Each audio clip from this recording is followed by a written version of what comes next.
এই যে তুই আজকে সাবিত্রী মায়ের ব্রত পালন করছিস না, তো সিথি সিঁদুর অক্ষয় হচ্ছে, তোর স্বামীর আয়ু বৃদ্ধি, যশ লাভ সব। আগেকার দিনে কিছু লোকের দুটো তিনটে করে বউ থাকতো,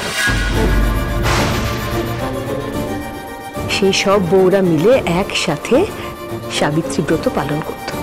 ভাব, সেই স্বামীর কপালে কত সুখ, কত নাম যশ হতো, কত আয়ু বৃদ্ধি হতো। খেয়ে নে মা।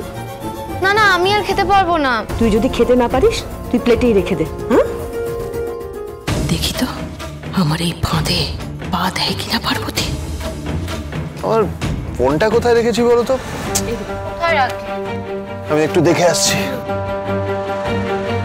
যদি পার্বতী আমার ফাঁদে পা দেয় তাহলেই আমি বুঝে যাব পার্বতীও লুকিয়ে লুকিয়ে সাবিত্রী ব্রত করছে।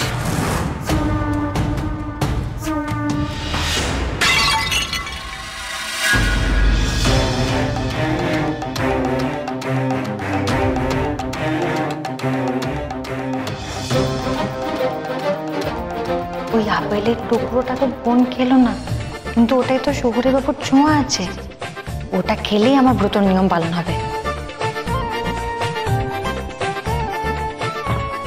তোমাদের খাওয়া হয়ে গেছে? দাও তালাগুলো দাও।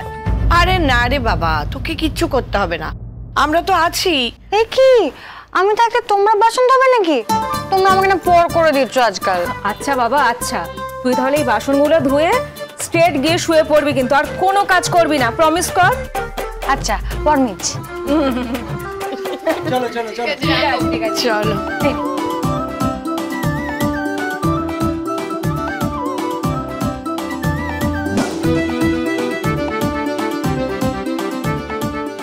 বলে বাবা, শহুরে বাবুর ছোঁয়ায় আপেলের টুকরোই তো আমার প্রসাদ, তাই না?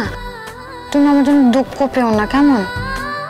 স্বামীর ছোঁয়া খেলেই তো এই ব্রতর নিয়ম পালন করা হয়, বলো? আমি তো তাই করছি।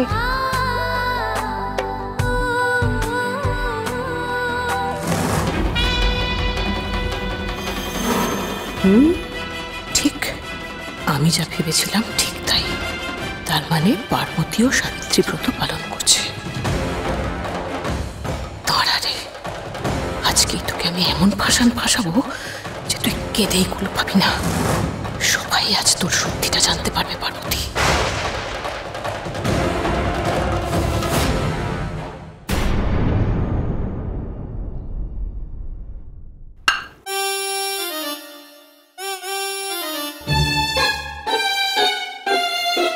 কি পার্বতী, তুমি এখানে নিচে বসে কি করছো? তুমি আশেপাশে থাকলে সোম থেকে রবি প্রতিদিন বিকেল 5:30টায় স্টার জলসায়।